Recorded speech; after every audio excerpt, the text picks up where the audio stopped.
Welcome to another episode of the Supply Chain Ambassador podcast. I'm your host, Bruno, helping you navigate the world of supply chain in a fun and engaging way. When it comes to competing for government contracts, a lot of onus is on the business operators to find the tender, read the RFPs, and prepare it in the exact right format. Sharing with me her experience in helping businesses navigate through competing for government contracts is Allison McMillan.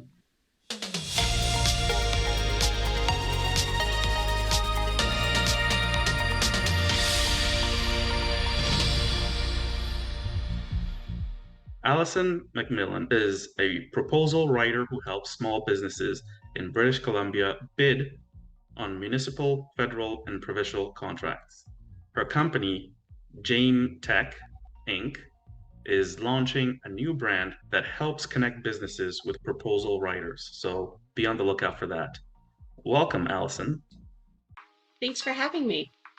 Can you please share with us your journey and how you got to where you are? Yeah, thanks for asking. So, I worked for about a decade in finance before I moved into my current position. And so I had a lot of experience performing analysis and project management and reading really long documents.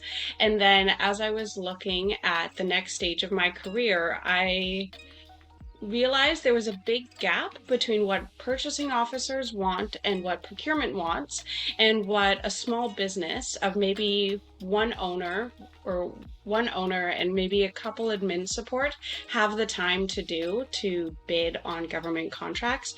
So a lot of those contracts, they don't even bother with them. And so I noticed there was a big gap between what a purchasing officer wants and what a business reasonably has time to do. And so that's where I come in. Yeah.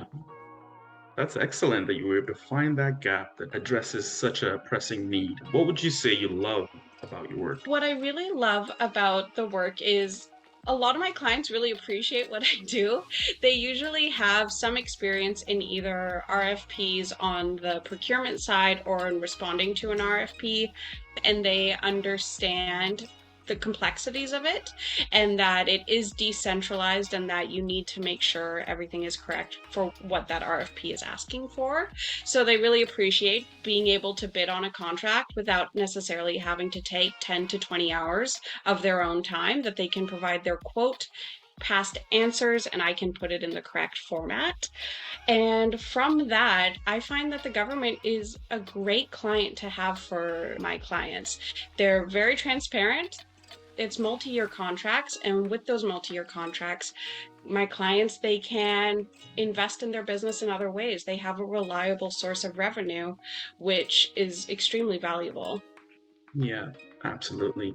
Have you heard any misconceptions about what you do? There's sometimes some misconceptions. Some people don't even understand that the government has to put out RFPs for lots of purchases. So people think the government doesn't buy what I do, and then sure enough, they absolutely do. Janitorial is one that I have a few clients and they hadn't even thought about selling to the government, and then they realized that there's about 7 municipalities all within their area who all have different contracts. So it's interesting. And then another misconception that I find is people just didn't even know that I do what I do. People will think that I'm a grant writer when I say I help bid on government contracts, which I don't. But I'm like, no, I'm not getting you free, in quotes, money from the government. I'm helping you get the government as a customer.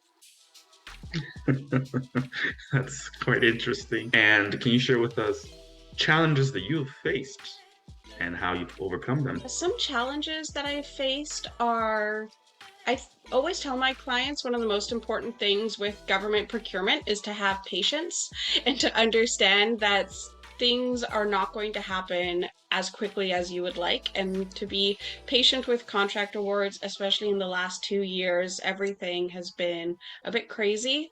So things take a little bit longer, and you have to be okay with that and expect that. So that would be one of the biggest challenges. And then the other one is that it always comes down to patience, because sometimes clients are impatient that they want a new opportunity right away. And so when RFPs come up, they'll come up and they're open for 3 weeks to 2 months, and you have that window that you need to apply for it. And you can't necessarily predict when that's going to be.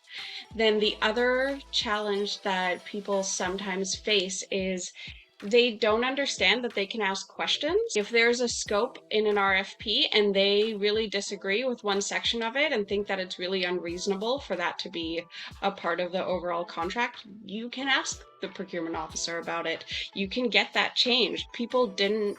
Some people haven't understood that the reason when it's open is you can actually ask questions and you can make those changes while it's open. Absolutely. I definitely echo the patience portion as well as the asking questions portion, because as being in government procurement, a lot of our procurements has to be open, fair, and transparent, and we have to make sure Mhm. that it's a level playing field for everyone. It does take time. We have to prove without a shadow of a doubt that we've done the right due diligence. So yes, it's frustrating that the wheels don't turn as quick enough for suppliers, but it's really to make sure that it's done by the book. Procurement officers like myself, we love having questions. It helps us even change the wording of our procurements, because sometimes we use jargon that maybe the industry and regular folk who have businesses don't quite understand. So thank you for really pointing out those amazing points. Yeah, absolutely. It's true. I find that a lot of procurement officers that I talk with are really open and really inclusive, and they want suppliers to succeed, because the more people who are bidding on a contract, likely the better result for the government and ultimately how that money is spent. I find that procurement officers are very friendly and they're very supportive and they're happy to answer questions. And if someone can point out potential issue and say, would this cover it? And then they'll go, yeah, that definitely would. Excellent. Any new exciting projects that you're currently working on? So, as you said at the beginning, my exciting project that I'm working on is I'm starting to connect with bid writers around the country so that I can launch Canada Bids by Tech that will help connect small businesses with proposal writers like myself. I find that people, when it comes to proposal writing, they either do it themselves or they'll have someone like me, but then I reach capacity and I don't take on new clients. So there's a lot of people who could use my services, and so I'm working on that. That sounds really exciting. I'm glad that that's a solution that is available that I think people can definitely leverage. I wanted to just get your overall impression on your clients and their approach to wanting to work with the government. What are the positives, the negatives, and just their general overview of how to work with the government in your experience? Yeah, so my experience so far there's stages to the procurement process from the supplier side. It's finding the potential RFP, preparing your response, and then theoretically being awarded the contract and starting work with them. I find that they don't love going to new websites all the time. There's so many websites and they all have their own nuances, and also with Canada Buys launching soon, also I'm still on buyandsell.ca. I find that they don't want to go to another website, so that's how they'll miss contracts. And then from that, I find that they can maybe provide the service, but they don't want to read a 30 to 50 page RFP, to be honest. But those 30 to 50 page RFPs are very important to read. So it's nice to be able to, they have their answers. They know their insurance level. They know whether or not they're with WorkSafe BC.